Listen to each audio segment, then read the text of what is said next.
Okay बच्चों, so last class में हमने मैग्नेटिज्म पढ़ रहे थे। मैग्नेटिज्म में हमने मटेरियल्स को क्लासिफाई करने के लिए सबसे पहले तो कुछ क्वांटिटीज डिफाइन करी थी। क्या क्वांटिटी डिफाइन करी थी? हमने डिफाइन करा था मैग्नेटिक इंटेंसिटी और मैग्नेटिक इंटेंसिटी और मैग्नेटाइजिंग फील्ड एच। वो हमने डिफाइन करा था एनआई, यूनिट था उसका ampere per metre. It is a quantity which creates magnetic field. ये मैग्नेटिक फील्ड क्रिएट करती है। This quantity multiplied with medium की प्रॉपर्टी आपको मैग्नेटिक फील्ड मिल जाती है। तो आप किसी भी मीडियम में मैग्नेटिक फील्ड की स्ट्रेंथ या मैग्नेटिक फील्ड की intensity, strength of magnetic field, वो अपन डिफाइन करते थे उस मीडियम की प्रॉपर्टी इनटू एनआई। ये फ्री स्पेस की बात करो तो यहाँ नॉट लगा देते, यहाँ भी नॉट लगा देते थे। ठीक है। फिर हमने बात कर दी मटेरियल में एक्स्ट्रा फील्ड की क्रिएट होती है क्योंकि मटेरियल के अंदर मैग्नेटाइजेशन हो जाता है। मैंने मैग्नेटाइजेशन वेक्टर डिफाइन करा था, नेट मैग्नेटिक मोमेंट जो जनरेट हुआ है divide by volume, and this magnetization is dependent on the magnetizing field. इसका मैग्नेटाइजिंग फील्ड से रिलेशन। तो यहाँ पे जो रिलेशन था वो अपन ने काय से रिलेट करा था, काय ससेप्टिबिलिटी। कोई मटेरियल कितना ज्यादा मैग्नेटाइज होता है, it depends on its susceptibility to get magnetized, that is susceptibility काय। फिर हमने रिलेटिव परमेबिलिटी भी समझी थी। मीडियम की परमेबिलिटी अपॉन फ्री स्पेस की परमेबिलिटी का ratio is called relative permeability, और उसका रिलेशन आ गया था काय से 1 प्लस काय। देन फिर हमने डिफाइन करा था, हमने समझा था कि what kind of materials are diamagnetic, what kind of material are paramagnetic, and what is ferromagnetic. Ferromagnetic चल रहा था अपने एनसीईआरटी से। डायमैग्नेटिक सब्सटेंसेस वो होते हैं जिनका एटम्स का नेट मैग्नेटिक मोमेंट पहले तो जीरो था, लेकिन जब एक्सटर्नल मैग्नेटिक फील्ड में उन्हें प्लेस करा जाता है तो due to external magnetic field, due to the due to the change in speed of revolving electron about orbital speed of electron, कुछ इलेक्ट्रॉन एक्सटर्नल फील्ड के अपोजिट मैग्नेटिक मोमेंट गेन कर लेते। तो इसकी वजह से मटेरियल का एटम जो पहले नॉन मैग्नेटाइज था, उसमें मैग्नेटिक मोमेंट नहीं था, उसमें उल्टा मैग्नेटिक मोमेंट जनरेट हो जाता है, जिसकी वजह से ओवरऑल मटेरियल फिर अपन बोलते हैं डायमैग्नेटिक है। ठीक है। डायमैग्नेटिक सब्सटेंस का काय जो होता है वो नेगेटिव होता है और स्मॉल नंबर था, बहुत ज्यादा मैग्नेटिक मोमेंट नहीं जनरेट होता है तो स्मॉल होता है। फिर अपन ने पढ़ा पैरामैग्नेटिक सब्सटेंसेस। एटम्स के अंदर मैग्नेटिक मोमेंट हो सकता है कि अनपेड इलेक्ट्रॉन हो, उसकी वजह से आ सकता है। हो सकता है कि इलेक्ट्रॉन बहुत ज्यादा नंबर में है और उनका स्पिन ओनली जो मैग्नेटिक मोमेंट है वो ऐड होकर ज्यादा बढ़ जाए। तो spin only magnetic moment, orbital magnetic moment, इन सब के कॉम्बिनेशन की वजह से हो सकता है कि हर एटम का खुद का कुछ मैग्नेटिक मोमेंट ऑलरेडी प्रेजेंट हो। देन ऐसे मटेरियल को जब एक्सटर्नल फील्ड में रखा जाता है तो net magnetic moment is generated in the direction of magnetic field. Magnetic field external की जो डायरेक्शन है उसी डायरेक्शन में सारे एटम अलाइन होने की कोशिश करते हैं, तो नेट मैग्नेटिक मोमेंट उसी डायरेक्शन में आ जाता है, इन्हें बोलते हैं पैरामैग्नेटिक। ये भी बहुत स्मॉल ही जनरेट होता है, 1 × 10⁵ ऐसा कुछ दिखा था अपन ने। उनमें ससेप्टिबिलिटी की वैल्यू भी 10⁻⁵ के ऑर्डर में थी। बहुत स्मॉल होता है ससेप्टिबिलिटी उसमें भी, बट पॉजिटिव होती है। फिर लास्ट में अपन पढ़ रहे थे फेरोमैग्नेटिक सब्सटेंसेस। फेरोमैग्नेटिक सब्सटेंसेस में बहुत एक डिफरेंट सी चीज होती थी। उनमें मटेरियल के अंदर मैक्रोस्कोपिक स्ट्रक्चर क्रिएट हो जाते हैं जिन्हें हम बोलते हैं डोमेन।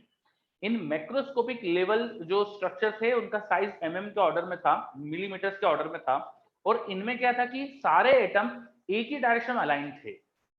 जो पैरामैग्नेटिक सब्सटेंस है उसमें सब एक ही डायरेक्शन में अलाइन नहीं हो पाते, वो रैंडम मोशन भी कर रहे होते हैं एटम्स, एनर्जी की वजह से रैंडम मोशन चलता रहता है उनका, तो सबका सब एग्जैक्ट सेम डायरेक्शन में आना मुश्किल होता है। लेकिन फेरोमैग्नेटिक में क्या होता है, हर एटम का मैग्नेटिक मोमेंट पहले से स्ट्रांग था, तो क्वांटम इफेक्ट्स की वजह से छोटे छोटे रीजन्स क्रिएट हो जाते थे जिनमें स्ट्रांग मैग्नेटिक मोमेंट था, जिन्हें हम बोलते थे डोमेन। फिर इन डोमेन वाले जो सब्सटेंसेस थे इनको अगर हम एक्सटर्नल फील्ड में रखें, तो जिन डोमेन का ओरिएंटेशन, जैसे मैं एग्जांपल के लिए कुछ बनाता हूं यहाँ पे, सपोज ये मैंने कुछ डोमेन्स बनाए, इस डोमेन का मैग्नेटिक मोमेंट इधर था, इसका यहाँ था, इसका यहाँ था, इसका इधर था, इसका ऐसा था, ये मैंने रैंडम सबके मैग्नेटिक मोमेंट शो कर दिए। ठीक है, रैंडम डायरेक्शन में मैंने मैग्नेटिक मोमेंट शो कर दिए। अब अगर इस मटेरियल को उठा के हम एक्सटर्नल मैग्नेटिक फील्ड में रखेंगे, मान लो एक्सटर्नल फील्ड की डायरेक्शन इस तरफ है, तो जिन डोमेन्स में मैग्नेटिक मोमेंट इसी डायरेक्शन में है उनका साइज बढ़ता है और बाकी का छोटा होने लगता है, उनका साइज बढ़ता है और बाकी का छोटा होने लगता है। तो फिर ऐसा कुछ हो जाएगा सिस्टम में,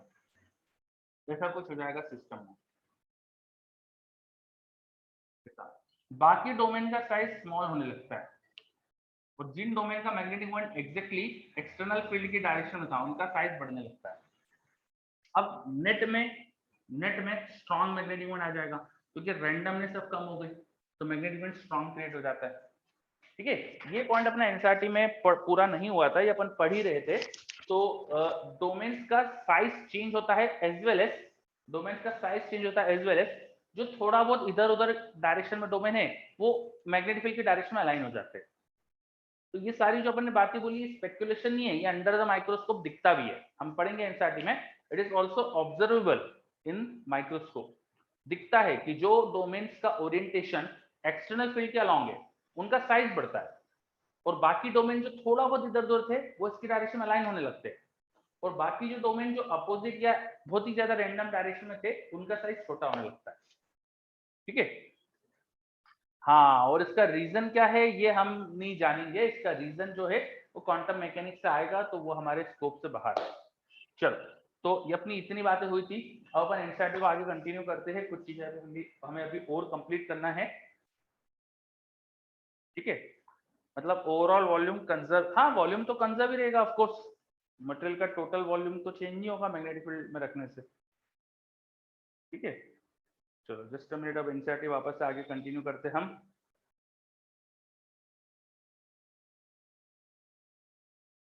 एक मिनट दीजिए।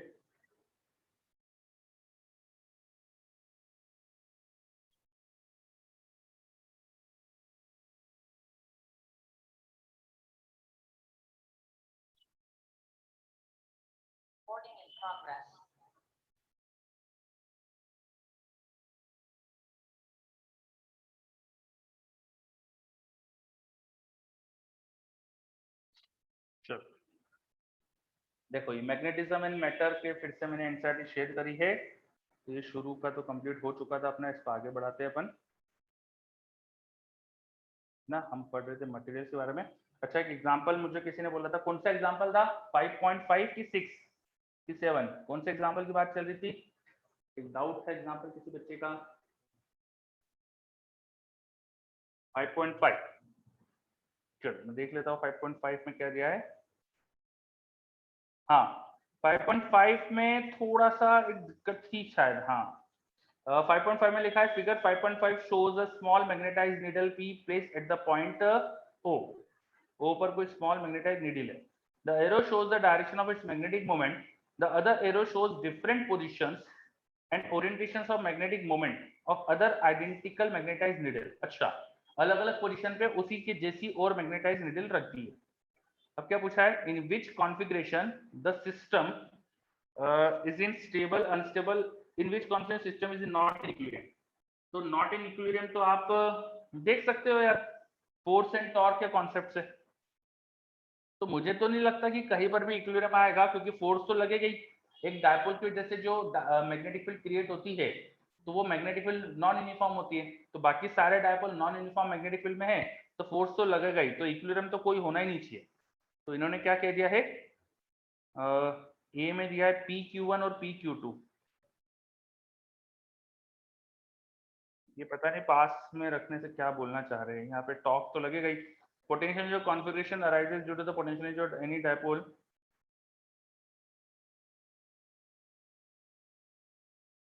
Equilibrium stable when MQ is parallel to BP। ये सिर्फ एनर्जी के बारे में बात कर रहे हैं, फोर्स तो देख ही नहीं रहे ये लोग। ठीक है गगनदीप, है ना, वही तो, सिर्फ एनर्जी के बारे में बात कर रहे हैं, फोर्स के बारे में तो सोच ही नहीं रहे। तो मान लेते हैं चलो कि यार डिस्टेंस बहुत ज्यादा है, तो फोर्स निग्लिजिबल है, फोर्स को जीरो मान लो, तो फिर टॉर्क से सोचना चाहिए, तब ठीक है। फिर टॉर्क जब जब जीरो होगा तब तब इक्विलिब्रियम हो सकता है। तो टॉर्क जीरो वाली सिचुएशन चेक करो, तो PQ1 और PQ2 में तो टॉर्क जीरो होगा ही नहीं, है ना। The potential energy of the configuration arises due to the potential energy of one dipole, let's say Q, magnetic field due to the other.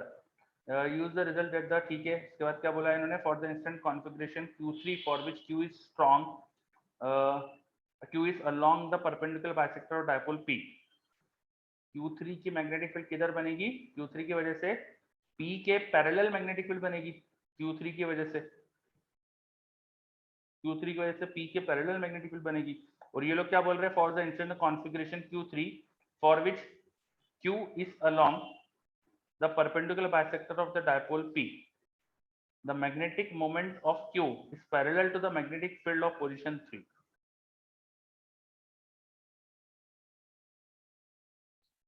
क्या लिख रहे हैं ये कुछ समझ नहीं आ रहा है, ये कुछ गलती कर रखी इन लोगों ने, है ना?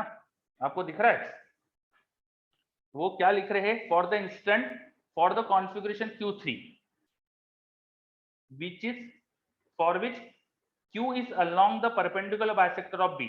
तो Q थोड़ी वो B होना चाहिए, B चाह रहे होंगे लिखना शायद वो B is along the perpendicular bisector of P, ऐसा कुछ लिखना चाह रहे होंगे, है ना?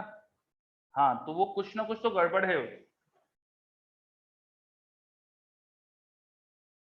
अंश बोल रहा है सर ब्रॉड ऑन पोजीशन पे B on Q3 is same direction. जो P की वजह से Q पर मैग्नेटिक फील्ड बनेगी Q3 पर, हाँ वो मैग्नेटिक फील्ड उसके पैरेलल डायरेक्शन में बनेगी। सही बात है, बिल्कुल सही बात है ये तो। हाँ तो ये सही बात है, पता नहीं मैं क्या देख रहा था। P की वजह से Q3 पर मैग्नेटिक फील्ड Q3 के पैरेलल बनेगी, तो Q3 पे फोर्स टॉर्क 0 हो जाएगा। सही बात है यार ये, है ना? सही बात है ये तो। ठीक है, तो इसको स्टेबल बोल दिया उन्होंने। यस, तो सही बात है। P से Q3 स्टेबल होगा, P से Q5 स्टेबल होगा। तो इन्होंने P से Q1 स्टेबल बोल दिया है। In system is not in equilibrium से नॉट इन इक्विलिब्रियम पूछा है, तो नॉट इक्विलिब्रियम वाली सिचुएशन क्या हो जाएगी, P से Q4 भी, अच्छा P Q1 और P Q2, हाँ P Q1 और P Q2 में अनस्टेबल स्टेबल इक्विलिब्रियम ही नहीं होगा, वहां पे इक्विलिब्रियम ही नहीं होगा। P से Q1 और Q2 पे टॉर्क लगेगा, तो वो इक्विलिब्रियम में नहीं है। बिल्कुल सही। ठीक है, तो ये आंसर तो उनका सही है। बी में पूछा है in which configuration is the system is in stable unstable equilibrium. तो मैग्नेटिक फील्ड और डायपोल मोमेंट पैरेलल है कि एंटी पैरेलल है वो चेक कर लो। पैरेलल वाले में स्टेबल, एंटी पैरेलल में अनस्टेबल, है ना? तो जैसे P की वजह से Q4 पे देखेंगे तो Q4 पे मैग्नेटिक फील्ड Q4 के एंटी पैरेलल बनेगी, तो Q4 अनस्टेबल में हो गया। P से Q4 अनस्टेबल, P से Q6 देखो तो Q6 स्टेबल में हो जाएगा, है ना? आप ऐसे चेक कर सकते हो स्टेबल अनस्टेबल। ठीक है, अब उन लास्ट में पूछा है which configuration correspond to the lowest potential energy among all the configuration.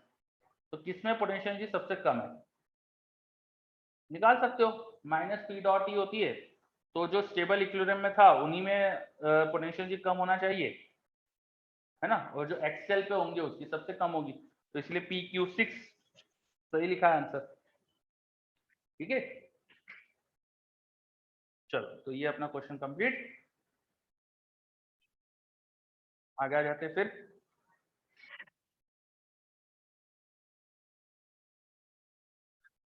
हम पढ़ रहे थे फेरोमैग्नेटिज्म के बारे में, तो फेरोमैग्नेटिज्म कंप्लीट करते हैं अपन, यहाँ से देखते हैं। ठीक,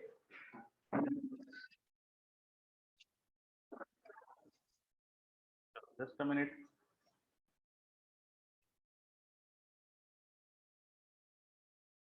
यहाँ पे लास्ट क्लास अपन ने पढ़ लिया था, लेकिन फिर भी आज अपन यहीं से कंटिन्यू करते, है ना?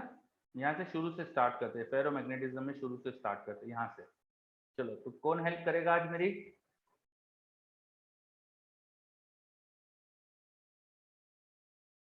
कौन स्टार्ट कर रहा है? सहज,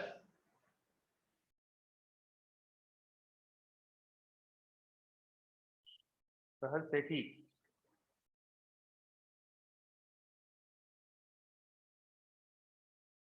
माइक नहीं है, अच्छा। फिर कोई भी बच्चा? ओके वैभव।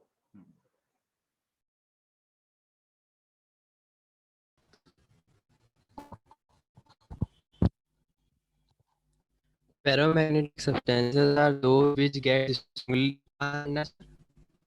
सेकंड वाले। हाँ, यहाँ से स्टार्ट करना है।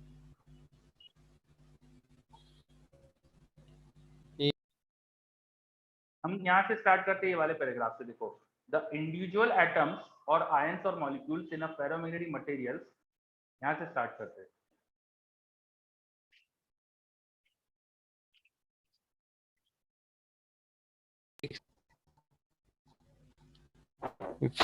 कहाँ से सर? नेट इशू आ रहा है, एक सेकंड में ठीक है, कोई बात नहीं, चलो ये वाला पैराग्राफ वैसे अपना हो चुका था, तो एक काम करते हैं, ठीक है, अगर नेट इश्यू है इसको अपन आगे कंटिन्यू करते हैं।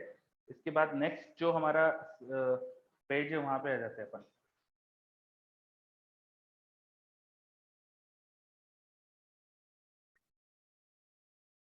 देखो, फेरोमैग्नेटिक सब्सटेंसेस ऑफ सैंपल, ये तो अपन ने पीछे बात करी, वो डोमेन साइज की बात थी यहाँ पे। This motion of suspension can be observe, ठीक है, ये अपन शो ऑब्जर्व कर सकते हैं कि डोमेन का साइज बढ़ता है, ये वाला पॉइंट यहाँ पे कंप्लीट हुआ था, जो मैंने अभी बोर्ड पे भी बताया था। फिर figure 5.12b shows a situation when the domains have aligned and amalgamated to form a single giant domain। तो मैंने जो बोर्ड पे डायग्राम बनाया था उसमें अभी पार्शियल मैंने डोमेन्स को अमलगमेशन दिखाया है, और कंप्लीट अमलगमेशन होकर बड़ा डोमेन भी बन सकता है, ठीक है। Thus in a ferromagnetic material the field lines are highly concentrated. In the non-uniform magnetic field the sample tends to move towards the region of high field, जैसा कि पैरामैग्नेटिक में होता है, सेम चीज होती है इनके साथ। We may wonder as to what happens when the external field is removed। ये बहुत इंटरेस्टिंग चीज चालू हो रही है, ठीक है। In some ferromagnetic materials the magnetization persists, मतलब हम एक्सटर्नल फील्ड हटा दे। हाँ वैभव, चलो आपसे स्टार्ट कर लेंगे, अभी 1 मिनट को मैं बोलूंगा जब स्टार्ट कर देना। जब हम एक्सटर्नल फील्ड हटा दे तो भी मैग्नेटिक फील्ड मटेरियल में खत्म नहीं होती है, बच जाती है कुछ, ठीक है। Magnetization persist. हमने देखा होगा, आपने घर पर भी ऐसा एक्सपीरियंस करा होगा कि किसी मैग्नेट के साथ कोई नेल वगैरह बहुत दिन तक लगी रह जाए, उसके साथ चिपकी रह जाए, तो थोड़ा थोड़ा सा हल्का हल्का उसमें मैग्नेटाइजेशन आ जाता है। वो भी दूसरी चीजों से, दूसरे मैग्नेटिक, दूसरे मेटल के चीजों से चिपकने लगती है। देखा, ये एक्सपीरियंस करा है कभी, मान लो, है ना। हाँ, रब करने से भी आ जाता है, बिल्कुल सही, ठीक है। तो ये हमने भी एक्सपीरियंस करा है कि मैग्नेटाइजेशन बच जाता है, ठीक है। तो ऐसे मटेरियल जिसमें ऐसा होता है, such materials are called hard magnetic materials और द हार्ड फेरोमैग्नेट, जिनमें मैग्नेटाइजेशन रह जाता है। Alnico, an alloy of iron, aluminum, nickel, cobalt and copper is one such material. The naturally occurring lodestone is another. Such materials form permanent magnets to be used among other things such as compass needle। जैसे compass needle को में अपन use करते हैं magnet, speakers में magnet use होते हैं, ठीक है। अपन जब ऑफलाइन क्लास में पढ़ते थे तो बोर्ड पे जो डस्टर होता था उसमें छोटे छोटे मैग्नेट होते थे, शायद देखा हो आप लोगों ने, पता नहीं यार, आपके तो दोनों ही साल पूरे ऑनलाइन चले गए, है ना। हाँ वही तो, पढ़े ही नहीं आप लोग तो offline. On the other hand, there is a class of the external class of the ferromagnetic material in which the magnetization disappears on removal of the external field। Such soft iron is such a material, ठीक है। अच्छा, 9th में कुछ बच्चे पढ़े थे, उन्होंने देखा है, वेरी गुड। कहीं और देखा होगा स्कूल में। अच्छा, एमएसके सर के पास है ऑनलाइन में, हाँ तो शायद एमएसके सर के पास देखा हो, ठीक है। हाँ, आगे soft iron, such material are called soft iron, such a material appropriately enough such materials are called soft ferromagnetic material। तो हमने मटेरियल की अब दो कैटेगरीज देखी। एक कैटेगरी जिन्हें हार्ड फेरोमैग्नेट बोलते हैं, जिनमें मैग्नेटाइजेशन रुक जाता है, बच जाता है ना। और एक तरह के मटेरियल जिन्हें हम सॉफ्ट फेरोमैग्नेटिक मटेरियल बोलते हैं, जिनमें मैग्नेटाइजेशन डिसअपियर हो जाता है। तो what are soft ferromagnetic material, what are hard ferromagnetic material, ये अपनी बातें कंप्लीट करिए अपन, ठीक है। चलो आगे देखते हैं। There are a number of elements which are ferromagnetic like iron, cobalt, nickel, gadolinium, etc. And the relative magnetic permeability is greater than 1000। तो म्यूआर जो होता है बहुत बड़ा होता है उनके पास, है ना, 1000 से भी बड़ा होता है, उनमें बहुत स्ट्रॉन्ग मैग्नेटिक फील्ड बन जाती है। सॉफ्ट आयरन, जैसे आयरन की बात करें तो सॉफ्ट आयरन, हम लोगों ने सॉफ्ट आयरन कई बार यूज करा है। याद करो, मूविंग कॉइल गैल्वेनोमीटर में हमने सॉफ्ट आयरन का कोर डाला था, याद है आपको। मूविंग कॉइल गैल्वेनोमीटर में बीच में ऐसा सॉफ्ट आयरन का कोर डाला था, जिसके ऊपर अपन ने कॉपर वायर की फिर वाइंडिंग करी थी, है ना, और सिलिंड्रिकली कट मैग्नेटिक पोल के बीच में इसको रखा था। तो ये क्या होता है, बहुत बहुत ज्यादा मैग्नेटाइज हो जाता है, तो उसकी वजह से इसमें magnetic field line almost radial बन जाती है। मैग्नेटिक फील्ड लाइन सारी इसमें से जाने की कोशिश करती है, तो मैं almost radial magnetic field line दिखने लगती है, ठीक है। ये हमने पढ़ा था। तो बहुत इंपॉर्टेंट चीज है वहां पर, अच्छे से वर्क करे हमारा मूविंग कॉइल गैल्वेनोमीटर। इसके लिए सॉफ्ट आयरन यूज करना जरूरी होता है उसमें। चलो आगे देखते हैं। फिर ये पॉइंट बहुत इंपॉर्टेंट चालू हो रहा है, यहाँ से स्टार्ट करते हैं वैभव अपन पढ़ना। The ferromagnetic property depends on temperature. At high enough temperature, a ferromagnet becomes a paramagnet. The domain structure disintegrates with temperature. This disappearance of magnetization with temperature is gradual.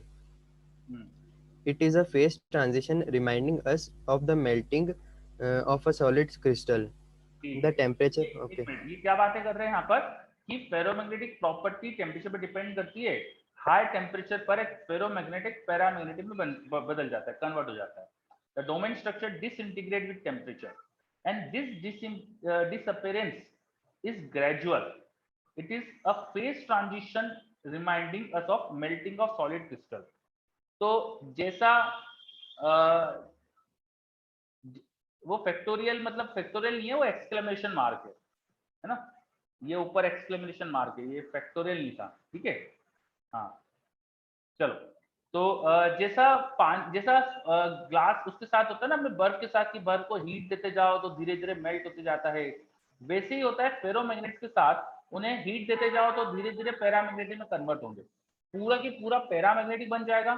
उसके बाद फिर उसमें आगे चेंजेस चालू होंगे, ठीक है। तो पहले जब वो फेरोमैग्नेट है तब तो उसका बहुत ज्यादा हाई ससेप्टिबिलिटी होगी, फिर अचानक से वो टेम्परेचर चेंज करने पर, अचानक एक पर्टिकुलर टेम्परेचर के बाद वो पूरा पैरामैग्नेटिक बन जाता है, ठीक है। चलो, it is a phase transition. The temperature of transition from ferromagnetic paramagnetic, ये बहुत इंपॉर्टेंट लाइन है, याद रखिएगा। It is called curies temperature. जैसे मेल्टिंग होने का टेम्परेचर है, वैसे फेरो का पैरा में कन्वर्ट होने का टेम्परेचर है। तो अचानक एक टेम्परेचर पे जाके फेरोमैग्नेटिक पैरामैग्नेटिक में कन्वर्ट हो जाएगा। तो उसके अगर काय का ग्राफ देखो, अगर आपसे मैं अगर ससेप्टिबिलिटी का ग्राफ पूछूं विद टेम्परेचर, तो पहले तो ससेप्टिबिलिटी क्यूरी टेम्परेचर के पहले तो हाई होगी, बिफोर क्यूरी टेम्परेचर बहुत ज्यादा हाई होगी, फिर अचानक से ससेप्टिबिलिटी बहुत कम हो जाएगी, लाइक दिस, ऐसा ग्राफ होगा। ये ग्राफ कुछ ऐसा होना चाहिए ससेप्टिबिलिटी विद टेम्परेचर का, है ना। और आफ्टर ये एक पर्टिकुलर पॉइंट पे बहुत अचानक से कम हो जाएगी, और उसके बाद फिर हाइपरबोलिक जैसा हो जाएगा अकॉर्डिंग टू दिस इक्वेशन, ठीक है। एक पर्टिकुलर टेम्परेचर पे वो अचानक से पैरामैग्नेटिक बन जाता है ना, the temperature of transition is curies temperature. तो उस टेम्परेचर पे क्या होगा, क्यूरीज टेम्परेचर पे वो अचानक से ससेप्टिबिलिटी ड्रॉप हो जाएगी, और उसके बाद फिर ये इक्वेशन फॉलो होगी, समझे। ये जो सी है ये चेंज हो जाएगा एक तरह से। पहले ससेप्टिबिलिटी टेम्परेचर पे ज्यादा डिपेंडेंट नहीं थी, पहले ऑलमोस्ट कांस्टेंट, बहुत हाई ससेप्टिबिलिटी, और बाद में पैराबोलिक हो गई, हाइपरबोलिक हो गई, ठीक है।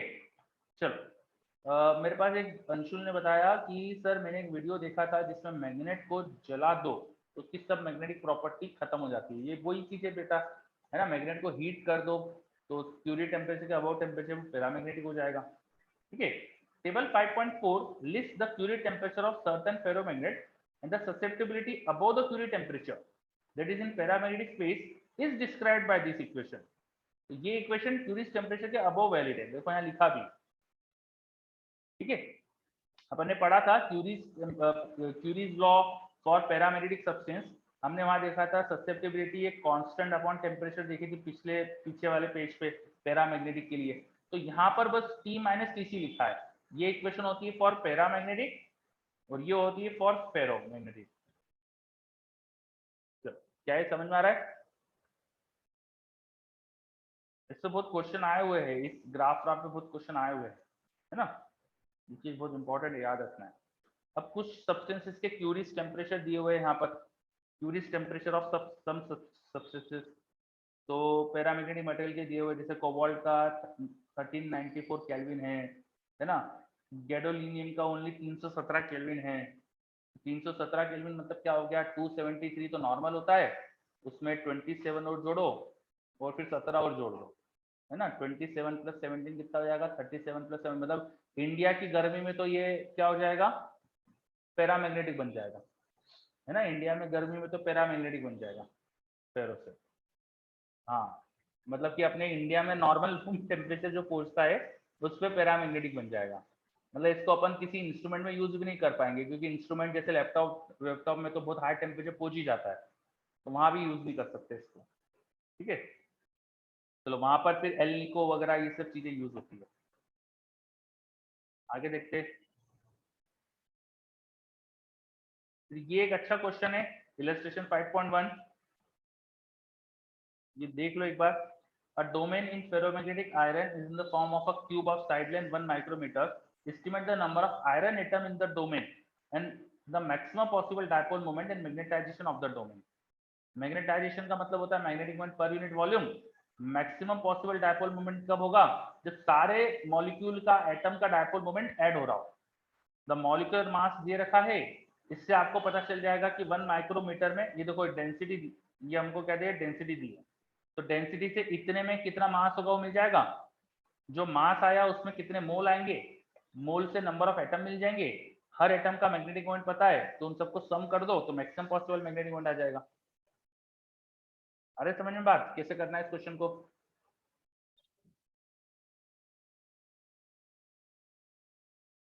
ये हमको दे रखा साइड लेंथ, जिससे वॉल्यूम आ गया, वॉल्यूम इनटू डेंसिटी से अपन मास निकाल लेंगे। ठीक है, मास से फिर ये मॉलिक्यूलर वेट दिया, जिससे हम नंबर ऑफ मोल निकाल लेंगे, number of mole into Avogadro number of atom मिल गए, हर एटम का मैग्नेटिक मोमेंट पता है, तो जितने atom into magnetic moment, total magnetic moment आ जाएगा, मैक्सिमम पॉसिबल मैग्नेटिक मोमेंट, है ना।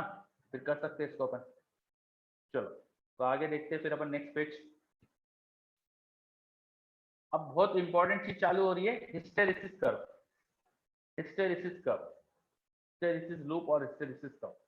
ठीक है, चलो इसको ठीक है अपन एक बार एनसीईआरटी में पढ़ लेते हैं। मैं सोच रहा था बोर्ड पे बताओ, लेकिन ठीक है एनसीईआरटी में पढ़ लेते हैं, ज्यादा बेटर रहेगा। चलो स्टार्ट करते हैं यहाँ से। The relation between B and H in ferromagnetic materials is complex. It is often not linear and it depends on the magnetic history of the sample. Figure 5.14 depicts the behavior of the material as we take it through one cycle of magnetization. Let the material be unmagnetized initially. We place. इन्होंने क्या माना है, सुनो सुनो, इन्होंने क्या माना है, मटेरियल पहले अनमैग्नेटाइज्ड है। तो एक्चुअली कर क्या रहे हैं, मैं थोड़ा सा आपको डिस्क्राइब कर दूं। हमने पढ़ा था ना, मटेरियल को मैग्नेटाइज करने के लिए उसे सोलोनॉइड में रखते हैं। तो ये हमारा कोई सॉफ्ट आयरन जैसा कोई मटेरियल है जिसको हमने सोलोनॉइड में रखा है, इसको आप करना चाहते हो मैग्नेटाइज। तो मैग्नेटाइज करने के लिए इसको मैग्नेटिक फील्ड के रीजन में रखा है, इस तरह से सोलोनॉइड के रीजन में रख दिया। अब सोलोनॉइड में करंट प्रोड्यूस करा तो उसमें H प्रोड्यूस होगा, मैग्नेटाइजिंग फील्ड, जो हो जाएगा N × I। जितना ज्यादा करंट उतना ज्यादा मैग्नेटाइजिंग फील्ड। ठीक है, तो H को अपन बढ़ाते जा रहे हैं।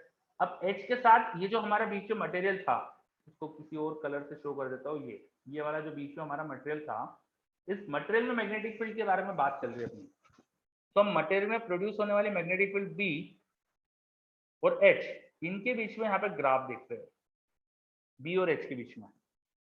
स्टार्ट करा है हमने मटेरियल अनमैग्नेटाइज लेके, पहले मटेरियल मैग्नेटाइज नहीं था, तो उसके अंदर इनिशियली मटेरियल की खुद की कोई मैग्नेटिक मोमेंट नहीं था, तो मटेरियल खुद मैग्नेटिक फील्ड नहीं बना रहा है। और हम H की वैल्यू 0 से स्टार्ट कर रहे हैं ग्राफ में, यहाँ से स्टार्ट कर रहे हैं इस पॉइंट से। तो जब हम मैग्नेटाइजिंग फील्ड भी नहीं लगाएंगे, Ni भी नहीं लगाएंगे, तो मटेरियल में नेट मैग्नेटिक फील्ड भी 0 होगी, बिकॉज इट वॉज अनमैग्नेटाइज्ड। तो शुरू में ग्राफ 0,0 से चालू होगा। ये समझ में आया क्या? When H is 0, material is unmagnetized, तो B भी 0। बोलो ये चीज क्लियर है क्या?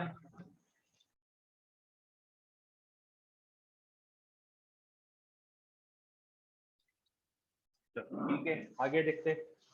अब हमने क्या करा, we place it in a solenoid and increase the current through the solenoid. हमने सोलोनॉइड में मटेरियल रखा और धीरे धीरे करंट बढ़ा रहे, जिससे H बढ़ा।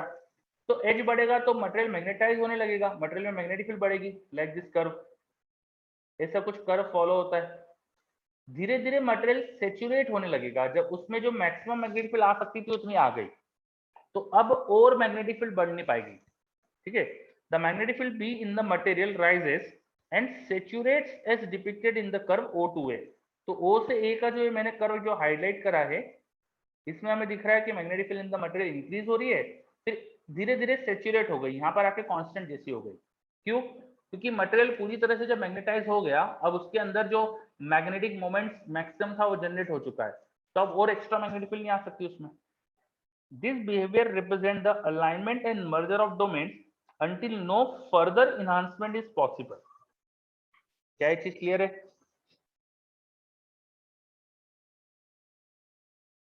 बताइए, इज दिस पॉइंट क्लियर?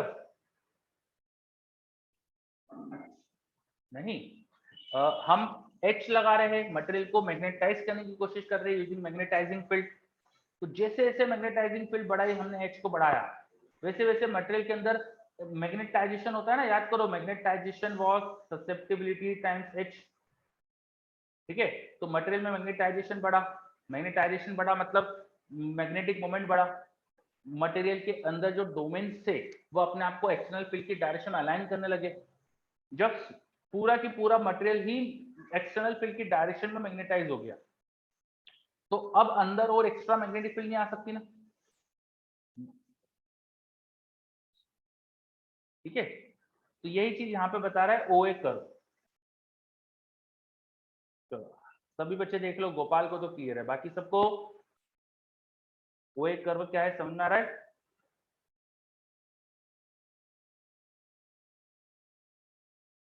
चलो सहज को तो आ गया, बाकी किसी का रिप्लाई नहीं आ रहा मेरे पास। वैभव को, असल को भी आ गया, चलो ठीक है ना, मैं मान रहा हूँ कि सबको आ गया। आगे बढ़ते।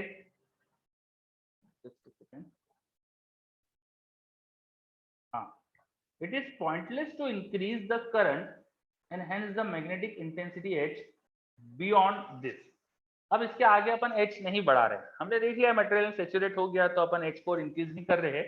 अब हमने क्या करा कि धीरे धीरे करंट डिक्रीज करा, next with decrease H by reducing it to zero and reducing it to zero. तो धीरे धीरे हमने करंट बढ़ा, कम करा सोलोनॉइड में, और धीरे धीरे उसको अपन जीरो करंट की तरफ ले गए। तो अब क्या होता है, जो मटेरियल में मैग्नेटिक फील्ड जनरेट हुई थी वो धीरे धीरे कम होती है, कम होती है, कम होती है, कम होती है, और H के जीरो होने पर वो जीरो नहीं होती। ये वाला कर्व फॉलो होता है, ये वाला कर्व फॉलो होता है, A से लेके इस B पॉइंट तक मैग्नेटिक फील्ड फॉलो होती है। मटेरियल एक बार मैग्नेटाइज हो गया, उसके बाद अब धीरे धीरे अपन H को रिड्यूस कर रहे हैं। हमने H को पहले बढ़ाया, H पहले इंक्रीज करा, फिर H कम कर दिया, H को बढ़ाया फिर कम कर दिया। H जब बढ़ाया तो मटेरियल O2A वाले पाथ पे मैग्नेटाइज हुआ, फिर धीरे धीरे जब अपन H को कम कर रहे हैं तो मटेरियल A टू B वाला पाथ फॉलो करता है। अब हमने H जीरो कर चुके हैं, देखो हमने H को जीरो कर दिया, लेकिन मटेरियल में कुछ मैग्नेटिक फील्ड बच गई। ठीक है, ये जो बची हुई मैग्नेटिक फील्ड है, हाँ मतलब करंट की डायरेक्शन, अभी करंट की डायरेक्शन चेंज नहीं हुई थी ईशान, हम बस करंट को रिड्यूस कर रहे थे, डायरेक्शन सेम थी, करंट सेम डायरेक्शन में था, सेम डायरेक्शन में सोलेनॉइड में मैग्नेटिक फील्ड बन रही थी, बस वो कम हो रही है। समझे? तो धीरे धीरे H को कम करते करते जीरो कर दिया, H is becoming zero, still material में मैग्नेटिक फील्ड बच गई। क्या बात समझ में आई? ईशान हैंड रेज करा है, चलिए ओके है ना। तो at H equal to 0 B is non-zero, this is represented by the curve AB। the value of B at H equal to 0 is called retentivity or remanence, retentivity और remnants. ठीक है, retentivity या remnants का मतलब कि हमने material को एक बार मैग्नेटाइज करा फिर डीमैग्नेटाइज करा, एक बार उसको हमने मैग्नेटाइज करा फिर डीमैग्नेटाइज करा, H को बढ़ाया फिर कम करा, मतलब हमने एक्सटर्नल मैग्नेटिक फील्ड पहले लगाई, फिर एक्सटर्नल मैग्नेटिक फील्ड धीरे धीरे कम करते करते जीरो कर दी।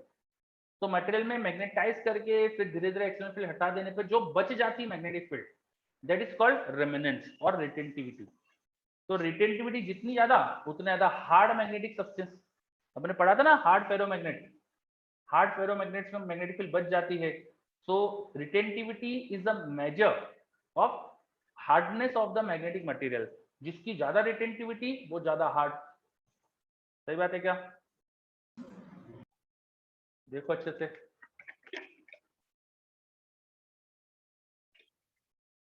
चलो आगे बढ़ते हैं फिर। उसके बाद हमने क्या करा, in the figure 5.14 retentivity approximately 1.2 tesla आ रही है। ये देखो यहाँ पर अप्रोक्सीमेटली जो वैल्यू है 1.2 टेस्ला के आसपास है, ठीक है। Where the subscript R denotes the retentivity. The domains are not completely randomized, even though the external driving field has been removed. ठीक है, तो क्योंकि एक्सटर्नल ड्राइविंग फील्ड हटा दी, लेकिन डोमेन पूरी तरह से खत्म नहीं हुए, रेंडमाइज नहीं हुए, इसलिए अभी भी नेट मैग्नेटिक मोमेंट बच गया और मैग्नेटिक फील्ड बच गई। अब हमने क्या करा, अब हम करंट की डायरेक्शन चेंज कर रहे हैं। Next the current in the solenoid is reverse and slowly increase. अब हमें ना धीरे धीरे एच को अपोजिट डायरेक्शन में बढ़ा रहे हैं। मैं इस लाइन के अलॉन्ग जा रहा हूँ, पहले मैं एच को इस लाइन के अलॉन्ग बढ़ाते गया बढ़ाते गया बढ़ाते गया, फिर धीरे धीरे डिक्रीज करा जीरो कर दिया। अब जीरो के बाद एच को अपोजिट डायरेक्शन में बढ़ा रहा हूँ। तो एच को अपोजिट डायरेक्शन में बढ़ाने पर जो मटेरियल में मैग्नेटिक फील्ड थी, ये रिटेंटिविटी वाली थी जब एच जीरो था, वहां से धीरे धीरे डिक्रीज होती है और एक पॉइंट पे जीरो होती है। एक particular negative value of H लगानी पड़ती है हमको मटेरियल की मैग्नेटिक फील्ड पूरी जीरो करने के लिए। ये पॉइंट समझ में आ रहा है? हमको एक पर्टिकुलर नेगेटिव फील्ड लगानी पड़ती है मटेरियल में जो बची हुई मैग्नेटिक फील्ड थी ना रिटेंटिविटी वाली, उसको भी जीरो करने के लिए, ठीक है। तो certain domains are flipped until the net field inside stands nullified. अब नेट मैग्नेटिक मोमेंट या नेट मैग्नेटिक फील्ड अंदर जीरो होने तक एच हमें बढ़ाना पड़ेगा। तो वो इन्होंने बी टू सी, यहाँ पर सी पॉइंट देखो सी लिखा हुआ है, तो बी टू सी कर्व में शो करा है। This is represented by the curve BC. The value of H at C is called coercivity. तुम्हें बची हुई रेमिनेंट मैग्नेटिक फील्ड खत्म करने के लिए कितना एच लगाना पड़ रहा है, एच की क्या वैल्यू लगानी पड़ रही है, उससे बोलते हैं कोएर्सिविटी। कोएर्सिविटी समझ में आ रहा है? The value of H at C is called coercivity, ठीक है। कोएर्सिविटी एक तरह से ये बताएगा कि आपका मटेरियल कितना जल्दी वापस डीमैग्नेटाइज हो रहा है या कितना जल्दी मैग्नेटाइज हो सकता है। मटेरियल कितना अच्छे से मैग्नेटाइज या मुश्किल से डीमैग्नेटाइज होगा ये बताएगा। जितना कोएर्सिविटी ज्यादा उतना मटेरियल मुश्किल है डीमैग्नेटाइज करना। समझे बात ये? अगर आपको परमानेंट मैग्नेट बना के रखना है ना तो उसकी कोएर्सिविटी ज्यादा होनी चाहिए। आप चाहते हो मैग्नेट हमेशा मेंटेन रहे उसकी मैग्नेटिज्म, तो उसकी कोएर्सिविटी ज्यादा होनी चाहिए। चलो क्या ये पॉइंट क्लियर कोएर्सिविटी का? चलो very good. In figure 5.14 HC is nearly minus 90 ampere metre. Minus sign तो ठीक है, 90 एम्पेयर मीटर के आसपास कोएर्सिविटी है, ampere per metre. As the reverse current is increased in the magnitude further, we once again obtain saturation in the opposite direction, ठीक है। अब हमने C से भी ज्यादा, C पर जो H की वैल्यू थी उसको और धीरे धीरे और बढ़ा दिया, तो यहाँ पे H और बढ़ाते गए तो मटेरियल बिल्कुल उल्टा मैग्नेटाइज हो जाता है। और जितना यहाँ पर मैग्नेटिक फील्ड आई थी ना सेचुरेशन में, होती नहीं सैचुरेटेड मैग्नेटिक फील्ड अपोजिट में आ जाती है, ठीक है। The curve CD depicts this. The saturated magnetic field is nearly 1.5 Tesla. और उसके बाद फिर से अगर H को डिक्रीज करो तो कर्व ये फॉलो हो जाता है, फिर से वही ऊपर वाली कहानी नीचे हो जाएगी। तो अब ये वाला कर्व फॉलो हो रहा है, ठीक है। मेरे पास अच्छी पूछ रहा है सर ऐसा होता है क्या कि जिसकी रिटेंटिविटी ज्यादा उसकी कोर्सिविटी ज्यादा? नहीं बेटा ऐसा नहीं है, ऐसा नहीं है। रिटेंटिविटी और कोर्सिविटी में डायरेक्ट ऐसा रिलेशन नहीं है, ठीक है। चलो तो ये पूरा कर्व समझ में आया क्या हमको? क्या कर्व था पूरा समझ में आया? Okay very good.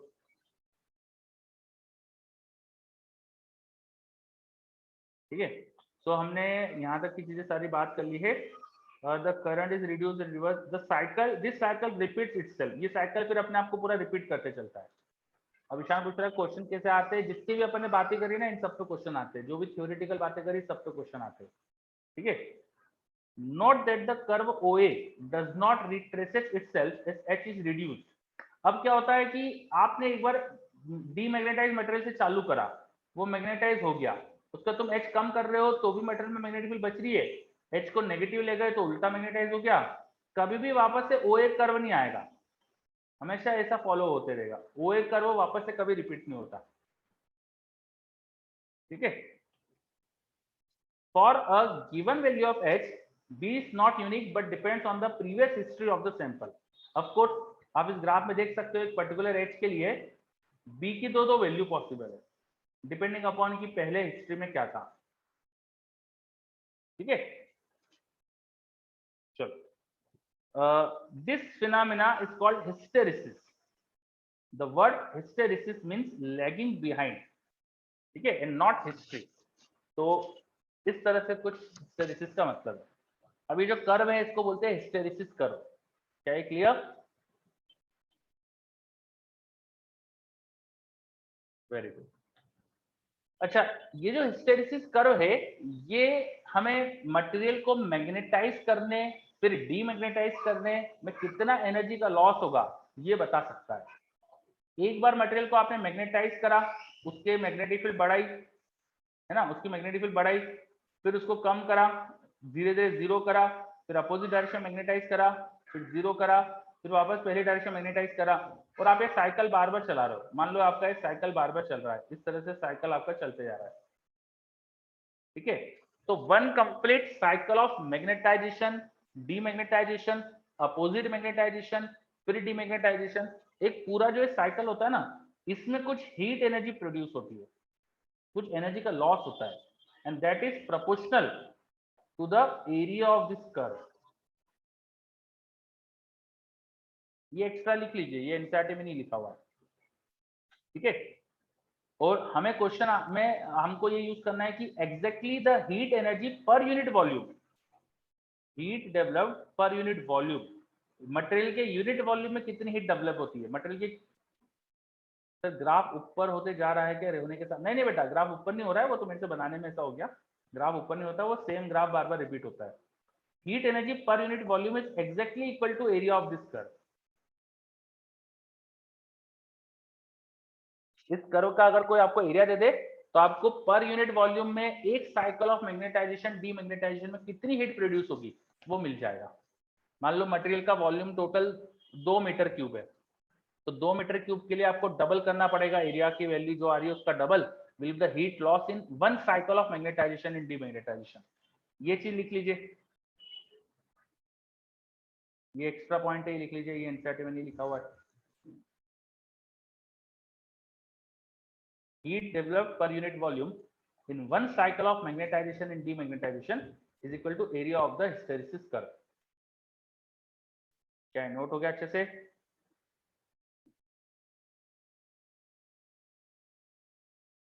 Sir result आया कहाँ से? अब ये बहुत अच्छी बात है, आया कहाँ से?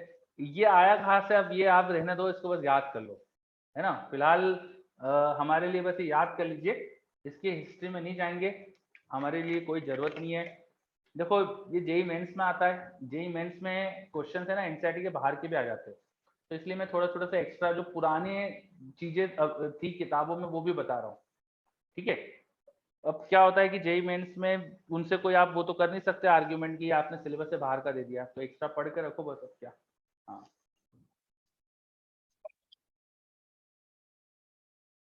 चलो,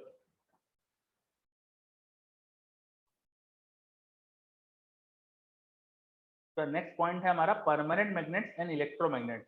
permanent magnets and electromagnets, substances which at room temperature retain their ferromagnetic property for long period of time are called permanent magnets। ऐसे मटेरियल जो रूम टेम्परेचर पर फेरोमैग्नेटिक प्रॉपर्टी को रिटेन करते हैं, मतलब मैग्नेटिक मोमेंट उनमें आ चुका है उसको रिटेन करते हैं, उनका M vector not equal to zero होता है for long period of time, काफी समय तक, उन्हें अपन बोलते हैं परमानेंट मैग्नेट्स।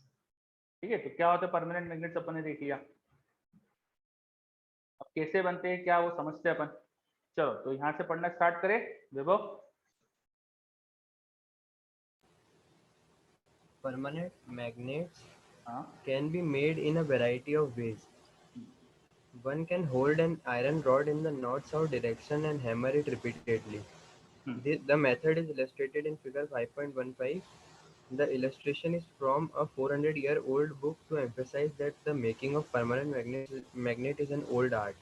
हाँ One can also hold a steel rod and stroke it with one end of a bar magnet and a large number of times. always in the same sense to make a permanent magnet. ठीक है, तो क्या बोल रहे हैं ये एक बार बताता हूँ मैं। आपने नॉर्थ साउथ डायरेक्शन ली, नॉर्थ साउथ डायरेक्शन कंपास से देख ली क्या किधर है, और उसमें आपने कोई एक मेटल के पीस को रखा और उसको हैमर कर रहे हो। तो हैमर करने से क्या होगा, उसके जो मॉलिक्यूल्स होंगे उन पे फोर्स लगेगा, वो अपने आप को अलाइन करने की कोशिश करेंगे, और एक्सटर्नल फील्ड है तो एक्सटर्नल फील्ड की डायरेक्शन में अलाइन हो जाएंगे, उनके मैग्नेटिक मोमेंट एक्सटर्नल फील्ड की डायरेक्शन में अलाइन हो जाएंगे। तो इस तरह से वो मैग्नेट बन सकती है। दूसरा तरीका होगा कि एक हमने एक आयरन का पीस लिया जिसको मैग्नेटाइज करना है, फिर एक बार मैग्नेट ली, उस बार मैग्नेट को इस पे मूव करवाया, बार बार एक ही डायरेक्शन में इसको मूव कराया, बार मैग्नेट को मूव कराया, बार बार साउथ पोल टच करते हुए घुमाते जा रहे हो, साउथ पोल को घिसा इस मटेरियल पे, फिर पूरी मैग्नेट ऊपर उठाई, मैग्नेट को यहाँ ऊपर उठाया, फिर वापस लाके करा। तो बार बार एक ही पर्टिकुलर फैशन में मैग्नेट को पास कर रहे हो फ्रॉम द मटेरियल। इस तरह से भी मैग्नेट बन सकता है। तो सेकंड तरीका ये लिखा है, one can hold a steel rod and stroke it, stroke it मतलब बार बार घिसना है उस पे, stroke it with one end of a bar magnet a large number of times, always in same sense to make permanent magnet। ये बहुत मुश्किल तरीका है, ये मैंने तो बचपन में ट्राई भी करा था जब किताब में पढ़ा था ये चीज, है ना, मेरे से तो बनी नहीं थी। ठीक है, मतलब थक गया था मैं तो और हुआ नहीं था मैग्नेट। ठीक है, आप लोग भी ट्राई करना। चलो 8 9 में पढ़ाते हैं, हाँ वही यशवर्धन बोल रहा है बन जाता है, वेरी गुड। मतलब मैंने शायद हो सकता है गलत करा हो या फिर मैंने मटेरियल गलत ले लिया हो। ठीक है, यशवर्धन ने बनाया है। चलो अगला पॉइंट, भाई बनता है तभी तो लिखा होगा बुक में, सही बात है। आगे देखो, An efficient way to make a permanent magnet is to place a ferromagnetic rod in a solenoid and pass a current. The magnetic field of the solenoid magnetizes the rod. हाँ ये एक अच्छा तरीका है। अच्छा लेकिन इसके लिए डीसी करंट यूज करना पड़ेगा, है ना, करंट डीसी, घरों में जो करंट आता है, हाँ वही मैंने वीक मैग्नेट लिया होगा, पता नहीं बचपन में करा था। जो जो यहाँ पर हमको सोलोनॉइड में करंट पास करना है वो डीसी होना चाहिए, घरों में एसी करंट होता है, तो घर में करंट जो है उससे नहीं होगा। ठीक है, चलो आगे बढ़ते। एक सेकेंड इसको ऊपर कर लेते हैं थोड़े सा अपन।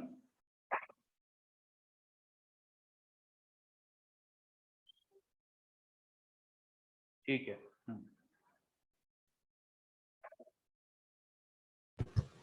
The hysteresis curve allows us to select suitable materials for permanent magnets. The material should have high retentivity so that the magnet is strong and high coercivity so that the magnetization is not erased by stray magnetic fields, temperature fluctuations, or minor mechanical damage. ठीक है, तो retentivity भी ज्यादा होनी चाहिए, कोर्सिविटी भी ज्यादा होना चाहिए, अच्छा मैग्नेट बनाने के लिए, परमानेंट मैग्नेट बनाने के लिए। ठीक है, हाँ आगे। Further, the material should have a high permeability. Steel is one favored choice. It has a slightly smaller retentivity than soft iron, but this is outweighed by the much smaller coercivity of soft iron. हाँ, Other soft iron जो होता है ना वो बहुत जल्दी demagnetise भी हो सकता है।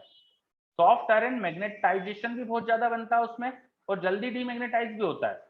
तो जहां तुम्हें बार बार स्ट्रॉन्ग मैग्नेटाइजेशन करना है फिर जल्दी डीमैग्नेटाइजेशन करना है, वहां सॉफ्ट आयरन यूज करते हैं।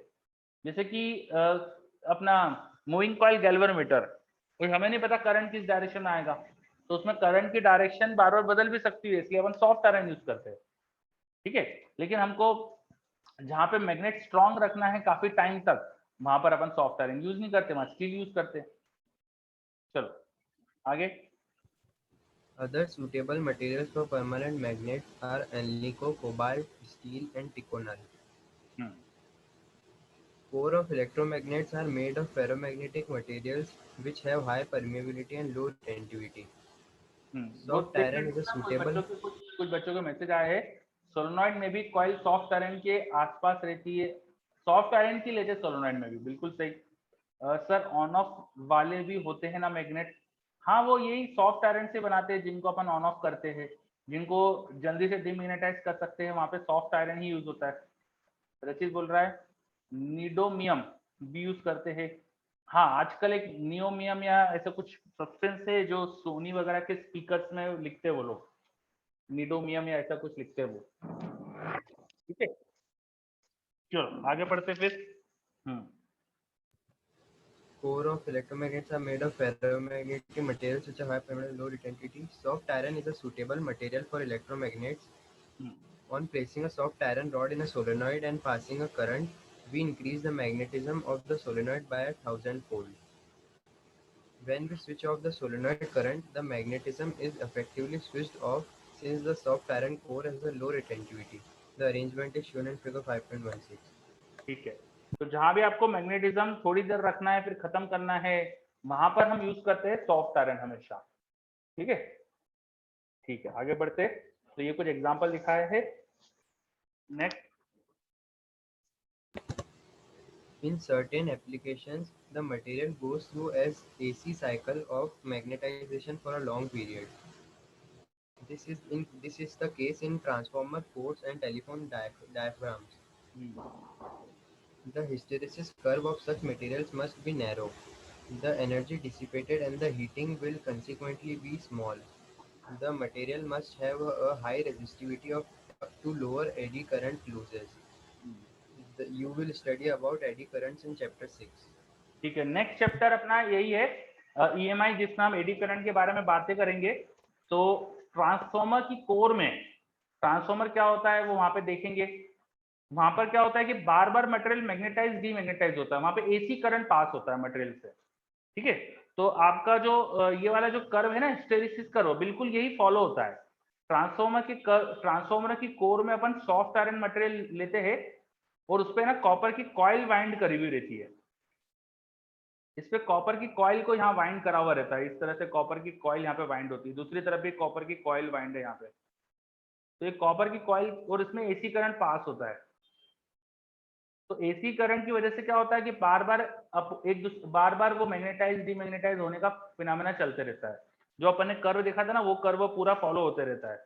ये पूरा मैग्नेटाइजेशन डीमैग्नेटाइजेशन का कर्व फॉलो होते रहता है सॉफ्ट आयरन में, इस तरह से। ठीक है, सिमेट्रिक होता है कर्व। तो जितना ज्यादा इसका एरिया होगा उतना लॉस हो रहे होंगे। मैंने आपको भी बताया था इसका area is proportional to loss. तो एरिया जितना कम होगा उतना कम लॉस होंगे। तो ये एरिया नैरो होना चाहिए, जितना कम एरिया उतना अच्छा। The hysteresis curve of such material must be narrow. Narrow मतलब कि एरिया बहुत स्मॉल होना चाहिए। ठीक है, जिससे एनर्जी स्मॉल लॉस में जाएगी, लॉस नहीं होगी। और material must have high resistivity, जिससे एडी करंट लॉसेस भी कम हो। तो वो एडी करंट के बारे में तो अपन आगे पढ़ेंगे। चलो अगला point. Electromagnets are used in electric bells, loudspeakers, and telephone diaphragms. Giant electromagnets are used in cranes to lift machinery and bulk quantities of iron and steel. हाँ, यशवर्धन बोल रहा है कि कोर्सिविटी कम हो जाएगी नैरो होने से। तो होने दो, हमको तो चाहिए भी ना सॉफ्ट आयरन। मतलब कोर्सिविटी क्या होती है, जो मैग्नेटिक फील्ड को बिल्कुल खत्म करने के लिए अपोजिट एच लगाना पड़ता है। तो वो कम ही चाहते हैं हम लोग, हम चाहते हैं कि कम हो। ठीक है, हमारी रिक्वायरमेंट ही कम होने की थी उसमें, क्योंकि अपोजिट डायरेक्शन में जल्दी मैग्नेटाइज हो जाएगा उससे। ठीक है, तो कोर्सिविटी कम होना अच्छा रहता है वहां पर। क्लियर यशवर्धन? मटेरियल एक डायरेक्शन में मैग्नेटाइज करा, अब तुम चाहते हो दूसरी डायरेक्शन में आसानी से मैग्नेटाइज हो जाए। तो आसानी से होने के लिए कोर्सिविटी कम होना चाहिए, जितनी कम कोर्सिविटी उतना जल्दी दूसरी डायरेक्शन में मैग्नेटाइज हो जाएगा। ठीक है, चलो नेक्स्ट पेज पे आते हैं फिर अपन, लास्ट कुछ पॉइंट्स बचे। हाँ, मैपिंग इंडियाज मैग्नेटिक फील्ड।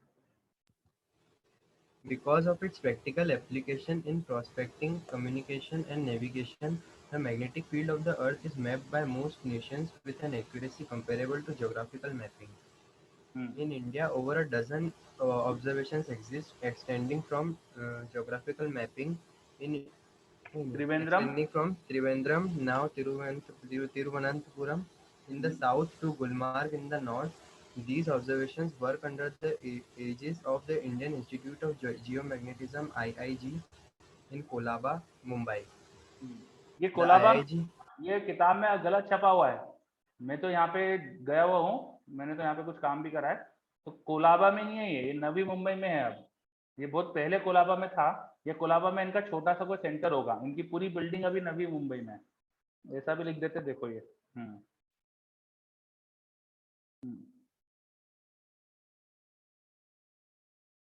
चलो आगे.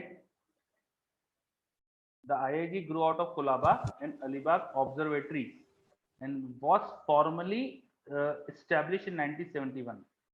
IIG monitors by its nationwide observatories the geomagnetic fields and fluctuations on land and under the ocean and in space.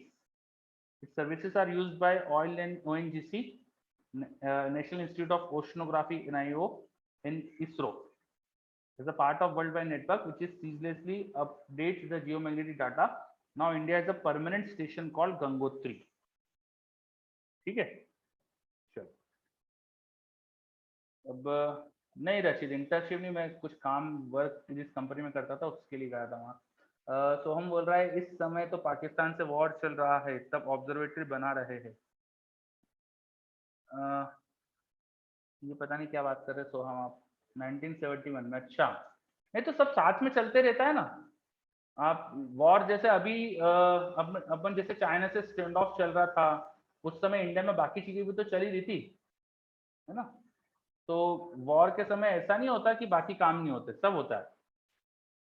ठीक है, अपनी इंडिया बहुत बड़ी है तो अपन को ऐसा वॉर के समय ऐसे दिक्कत नहीं आती. ठीक है, चलो ये अपन ने ये हमने कंप्लीट कर लिया अपना मैग्नेटिज्म चैप्टर पूरा. अब थ्योरी तो पूरी हो चुकी है, क्वेश्चंस बाकी है. तो मैं आपको कल एक असाइनमेंट, आज कंप्लीट नहीं हुआ है, कल तक एक असाइनमेंट आपको इस पर मिल जाएगा. एक शायद मैंने पहले भेज दिया था 12 मिनट के ऊपर असाइनमेंट, अगर नहीं भेजा हो तो मैं चेक कर लूंगा, आज ही सेंड कर दूंगा. ठीक है, चलो.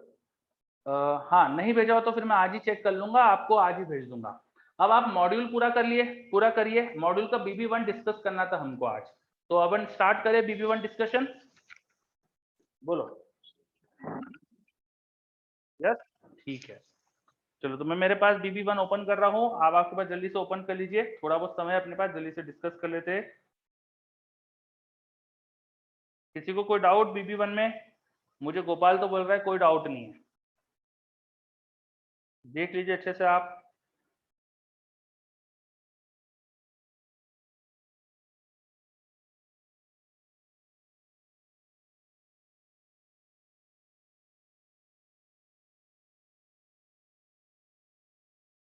एक डाउट आया मेरे पास 8, देख लेता हूँ 8 क्या है. BB1 का 8. A magnetic needle which is a small magnet is kept in a non-uniform magnetic field. तो नॉन यूनिफॉर्म मैग्नेटिक फील्ड में टॉर्क भी लग सकता है ना. याद करो, इलेक्ट्रिक डायपोल जब नॉन यूनिफॉर्म इलेक्ट्रिक फील्ड में रखा होता है तो उस पर फोर्स लगता है. फोर्स एंड टॉर्क दोनों होता है ना. कितना फोर्स होता है याद करो, हमने पढ़ा है. डायपोल का x component into electric field का x में रेट ऑफ चेंज, डायपोल का y component into electric field का y में रेट ऑफ चेंज, डायपोल का z component into electric field का z में रेट ऑफ चेंज. बिल्कुल कॉपी पेस्ट फॉर्मूला है एक मैग्नेटिक डायपोल पे नॉन यूनिफॉर्म मैग्नेटिक फील्ड में फोर्स का. नॉन यूनिफॉर्म मैग्नेटिक फील्ड में मैग्नेटिक डायपोल रखा है तो मैग्नेटिक फोर्स जो होगा वो होगा मैग्नेट का मोमेंट का x में कंपोनेंट इनटू b का x में रेट ऑफ चेंज. ऐसे ही मैग्नेट के मोमेंट का y में कंपोनेंट इनटू मैग्नेटिक फील्ड का y में rate of change. Same relation. बात समझ में? तो फोर्स तो लगता ही है नॉन यूनिफॉर्म मैग्नेटिक फील्ड में, और टॉर्क भी लग सकता है अगर m cross b non zero हो जाए. बच्चा मुझे बोले सी ऑप्शन में डाउट है. सी में लिखा है मैं experience a torque but not a force. हाँ, हो सकता है कि फोर्स ना लग रहा हो सकता है ऐसी सिचुएशन बन जाए कि फोर्स नहीं लगे लेकिन टॉर्क लग रहा हो. ठीक है, तो मे लिखा है ना, तो मे के हिसाब से सही हो गया वो क्वेश्चन. सर कभी टाइम बचा हो तो अभी बची हुई SC भी डिस्कस कर लेते हैं. नहीं, आज अपन नहीं कर पाएंगे. कोई एग्जाम्पल, बुराउद्दीन पूछ रहा है कोई एग्जाम्पल. देखो, नॉन यूनिफॉर्म मैग्नेटिक फील्ड हो और मान लो मैग्नेटिक फील्ड की जो x में रेट ऑफ चेंज है वो 0 है, मैग्नेटिक फील्ड y डायरेक्शन में चेंज हो रही है और तुमने डायपोल को रखा है x डायरेक्शन में. मैग्नेटिक मोमेंट जो है उसका x डायरेक्शन नहीं है और मैग्नेटिक फील्ड तुम्हारी ऊपर की तरफ उसका रेट ऑफ चेंज है, तो x डायरेक्शन में मैग्नेटिक फील्ड चेंज ही नहीं हो रही. क्या हो जाएगा फिर? फोर्स 0. बट टॉर्क हो जाएगा देखो m क्रॉस b से, है ना।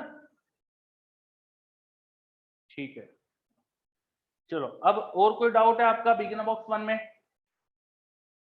Second number, a thin bar magnet of length L is bent in the middle to form angle 60 degree, the new length of magnet। तो मैग्नेट की लेंथ मतलब उसके मैग्नेटिक लेंथ की बात चल रही है। एक थिन बार मैग्नेट की लेंथ L थी, उसको बेंड कर दिया 60 डिग्री के एंगल पे, तो अब पोल्स के बीच की डिस्टेंस क्या बनेगी बताओ? ये L/2, ये L/2, ये 60, तो ये भी L/2 आ जाएगा, इक्विलेटरल ट्रायंगल बनेगा, समझे? हाँ चलो, उसके बाद और कोई डाउट? नहीं, अब इसमें डाउट नहीं है अगर, तो मैं आपका ध्यान खींचना चाहूंगा इलस्ट्रेशन 7 की तरफ। बहुत अच्छा क्वेश्चन है इलस्ट्रेशन 7, ठीक है, सारे इलस्ट्रेशन अच्छे हैं। तो illustration 7, considering earth as a short bar magnet, show that the angle of dip is related to magnetic latitude lambda as tan theta equal to 2 tan lambda, है ना। बहुत अच्छा क्वेश्चन है, आपको शो करना है कि अर्थ का एंगल ऑफ डिप और मैग्नेटिक लैटिट्यूड का रिलेशन। अब लैटिट्यूड एंगल क्या होता है हमने पढ़ा था, ज्योग्राफिक इक्वेटर से एंगल जो होता है उसको लैटिट्यूड एंगल बोलते हैं। तो मैग्नेटिक लैटिट्यूड भी वैसे ही कुछ होगा, ठीक है। मान लो हमारी अर्थ है और अर्थ के अंदर का छोटा बार मैग्नेट जो है वो कुछ ऐसा है, ये प्लेन हो जाएगा magnetic equator, this plane is magnetic equator. Magnetic equator से कितने एंगल पे कोई सी पोजीशन है उसे बोलेंगे मैग्नेटिक लैटिट्यूड। इसमें और यहाँ एंगल ऑफ डिप का रिलेशन पूछा है, तो एंगल ऑफ डिप क्या होता था, नेट मैग्नेटिक फील्ड जो भी यहाँ होती है। अब अर्थ की जो ये बार मैग्नेट का मैग्नेटिक मोमेंट अगर m हो, तो उसकी मैग्नेटिक फील्ड का एक कंपोनेंट इधर होगा, जिसको लिखेंगे अपन μ0/4π 2m cos, ये अगर एंगल थीटा है तो थीटा देखो 90 माइनस लेमडा हो जाएगा, इसलिए इसको साइन लेमडा लिख देता हूँ मैं, साइन लेमडा अपॉन r3। और इस बार मैग्नेट की मैग्नेटिक फील्ड का एक कंपोनेंट इधर होगा, जिसको लिखेंगे μ0/4π m cos λ/r3। ये बात समझ में आई क्या? ध्यान से सुनो मैंने क्या बोला है। अर्थ के अंदर एक मैग्नेट है ऐसा आपको मानना है, आपको ये मानना है कि अर्थ की magnetic field is due to a bar magnet of earth. Earth के अंदर बार मैग्नेट है, उसकी वजह से मैग्नेटिक फील्ड है। अब मैग्नेटिक लैटिट्यूड लेमडा के साथ डिप एंगल का रिलेशन पूछा है। तो मैग्नेटिक लैटिट्यूड क्या होता है, जैसे ज्योग्राफी में अपन ने पढ़ा, ज्योग्राफी लैटिट्यूड वो होता था इक्वेटर से एंगल, तो मैग्नेटिक इक्वेटर से जो एंगल होता है that is called magnetic latitude. इस लेमडा में और यहाँ पे जो डिप एंगल होगा उसका रिलेशन पूछ रहे हैं। अब डिप एंगल क्या होता है, हॉरिजॉन्टल जो इस पोजीशन पे होगा ना अर्थ की सरफेस की टेंजेंट जो डायरेक्शन होगी, हॉरिजॉन्टल डायरेक्शन मतलब अर्थ की सरफेस की टेंजेंट डायरेक्शन, अर्थ की सरफेस से टेंजेंट डायरेक्शन, उससे रिजल्टेंट मैग्नेटिक फील्ड का एंगल क्या है, ये एंगल होगा यहाँ पर हमारा एंगल ऑफ डिप। ये बात समझ में आई क्या?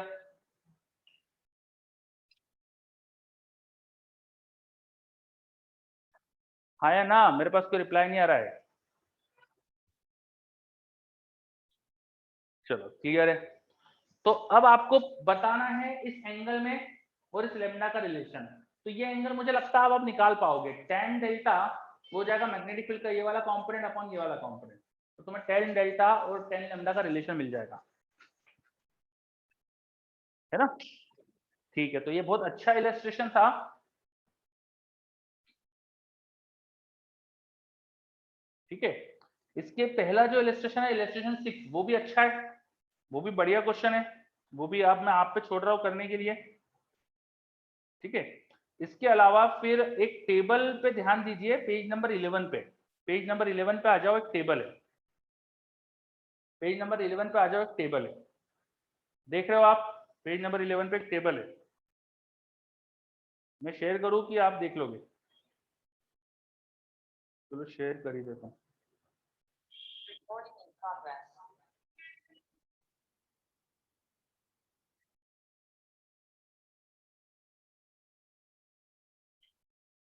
देख रहे हैं, वेरी गुड। जिन बच्चों ने नहीं देखी थी वो देखो जल्दी से, जिन बच्चों ने देखी थी बहुत अच्छा करा आपने।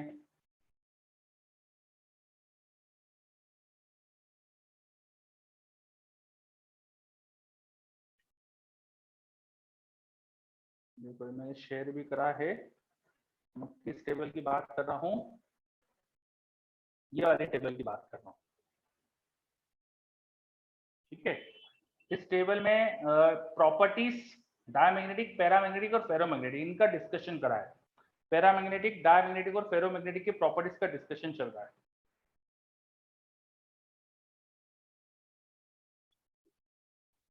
ठीक है, सो सबसे पहली प्रॉपर्टी है कॉज ऑफ मैग्नेटिज्म। तो कॉज ऑफ मैग्नेटिज्म डायमैग्नेटिक का होता है orbital motion, orbital motion of electron. Orbital motion of electron की वजह से अपन प्रूव कर पाते हैं डायमैग्नेटिज्म, है ना। हमने पढ़ा था ना कि इलेक्ट्रॉन ऑर्बिट में घूमते हैं, मैग्नेटिक फील्ड लगा दो तो एक स्लो डाउन, एक स्लो अप हो जाए, एक स्पीड अप हो जाता है, जिससे अपोजिट मैग्नेटिक मोमेंट आ जाता है। पैरामैग्नेटिक को अपन समझाते हैं स्पिन मोशन ऑफ इलेक्ट्रॉन से, ठीक है। और फेरोमैग्नेटिज्म को समझाते हैं फॉर्मेशन ऑफ डोमेन से। तो डिफरेंस एक तरह से देख रहे हैं अपन की कॉज ऑफ मैग्नेटिज्म का क्या डिफरेंस है। फिर substance placed in uniform magnetic field, uniform magnetic field में रखेंगे तो क्या होगा, poor magnetization in opposite direction, poor magnetization in same direction और strong magnetization in same direction. यहाँ मैग्नेटिक फील्ड लाइन रिपेल होने लगती है, डायमैग्नेटिक में देखो अंदर फील्ड लाइन कम होने लग गई, यहाँ अट्रैक्ट होने लगती है और यहाँ बहुत ही स्ट्रांगली अट्रैक्ट हो जाती है फेरोमैग्नेटिक सब्सटेंस में। ठीक है, फिर इंटेंसिटी ऑफ मैग्नेटाइजेशन और एच का कर्व, आई और एच का curve, intensity of magnetization that is magnetic moment per unit volume, और एच का कर्व। तो वो कर्व देखेंगे तो डायमैग्नेटिक में वो एच के साथ लीनियर रिलेशन रखता है पर अपोजिट में होता है, ये नीचे की तरफ है देखो, क्योंकि आई और एच में नेगेटिव का रिलेशन था। यहाँ पे आई, क्योंकि काय जो होता है वो नेगेटिव है, यहाँ पर दिस काय इज नेगेटिव, तो आई नेगेटिव प्रोड्यूस होता है। यहाँ पर स्मॉल पॉजिटिव लीनियर वेरिएशन है और यहाँ पर आई लार्ज होता है और नॉन लीनियरली वेरी करता है। ठीक है, एच की वैल्यू बढ़ाने से पहले आई बढ़ता है, फिर आई कांस्टेंट जैसा हो जाता है, एक बार सेचुरेशन हो गया फिर आई कांस्टेंट जैसा हो गया। क्या ये बात समझ में आई?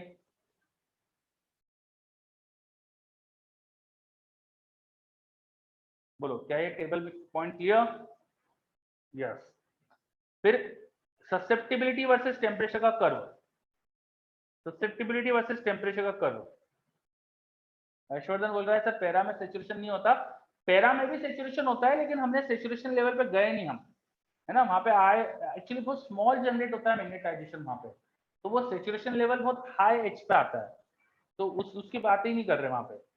ठीक है, चलो अब ससेप्टिबिलिटी वर्सेस टेम्परेचर का कर्व। तो फेरोमैग्नेटिक सॉरी डायमैग्नेटिक का जो ससेप्टिबिलिटी और टेम्परेचर पे डिपेंडेंट नहीं है, ये कांस्टेंट, पर यहाँ टेम्परेचर डिपेंडेंसी इनवर्स के साथ, और यहाँ पे देखो एक टेम्परेचर के बाद इनवर्स रिलेशन और उसके पहले का रिलेशन ये ऊपर वाले ग्राफ में से सोच सकते हो। उसके पहले ससेप्टिबिलिटी टेम्परेचर पर डिपेंडेंट नहीं है एक तरह से, तो कांस्टेंट जैसी है, अचानक से फिर कम होने लगेगी लाइक दिस, ऐसा कुछ है ये ग्राफ। पहले बहुत हाई ससेप्टिबिलिटी और फिर अचानक से डिक्रीज हो गई। ठीक है, सिद्धेश कैंडल्स कराए, कोई डाउट है क्या? अच्छा आपने तो लिख दिया यस। चलो, रिलेटिव परमेबिलिटी डायमैग्नेटिक की एक से कम होती है, पैरामैग्नेटिक की एक से थोड़ी थोड़ी सी बड़ी होती है और फेरो की एक से बहुत बड़ी होती है। ठीक, इस टेबल को अच्छे से समझना है बच्चों अपन को। Magnetic moment of single atom, atom do not have permanent magnetic moment in diamagnetic, paramagnetic में परमानेंट होता है और एटम में परमानेंट होता है लेकिन वो ऑर्गेनाइज हो जाता है डोमेन्स में। ठीक है, चलो इसमें फिर नेक्स्ट पेज ये ज्यादा इंपॉर्टेंट है, ये मैंने जो आपको एनसीईआरटी में बताया था कोई वही चीजें आपको यहाँ पे देखो डायग्राम के फॉर्म में दी है, तो यहाँ पे देखिएगा, है ना। अब आगे की चीज मैं आपके ऊपर छोड़ रहा हूँ, क्या आप आगे सब कंप्लीट कर लेंगे?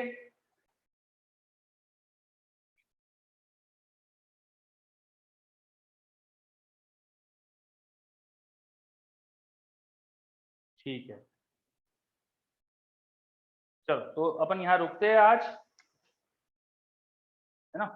सर इसे नोट्स में लिख कर भी रख ले क्या? हाँ, अगर नोट्स में लिख लोगे तो इट विल बी बेस्ट, बहुत अच्छा रहेगा अगर नोट्स में लिख लोगे ये, ठीक है। तो हमेशा रिवाइज होने में साथ में देखने में आ जाएगा, तो सबसे बेस्ट रहेगा अगर नोट्स में लिख लो तो, ठीक। फिर अब इसके ऊपर क्वेश्चंस वगैरह ही करना है अपन को। तो नेक्स्ट क्लास अपनी मंडे को जो होगी उसमें बिगिनर बॉक्स जो अगला है वो भी करके लाना है, प्लस एक्सरसाइजेस भी करके लाना है, ठीक है। होमवर्क समझ में आ गया क्या करना है? बिगिनर बॉक्स भी कंप्लीट और एक्सरसाइजेस भी कंप्लीट, ठीक। ये चैप्टर पूरा कंप्लीट करके लाना है, ठीक है। चलो हाँ, एक ही एक्सरसाइज है इसमें, जेई मेंस का टॉपिक है ये, तो इसमें ज्यादा एडवांस वाले क्वेश्चन होते ही नहीं है। इसके नोट्स कैसे बनाने हैं? इसके नोट्स बनाने के लिए आपको है ना एनसीईआरटी के साथ, एनसीईआरटी तो पढ़ना ही है, उसके साथ साथ अपनी कॉपी में इंपॉर्टेंट पॉइंट्स लिखते चलना है। जो जो पॉइंट इंपॉर्टेंट लगते जाए वो लिखते चलो, और पूरी एनसीईआरटी ही इंपॉर्टेंट है तो उसको तो साथ में पढ़ना ही हमेशा। साथ में कुछ एक्स्ट्रा जो चीजें अपन ने पढ़ी है वो कॉपी में नोट कर लो, ठीक है। ओके बच्चों, तो मिलते हैं नेक्स्ट क्लास में, बाय सबको। और 3 बजे आज डाउट के लिए मिल रहे हैं अपन, है ना। बाय सबको।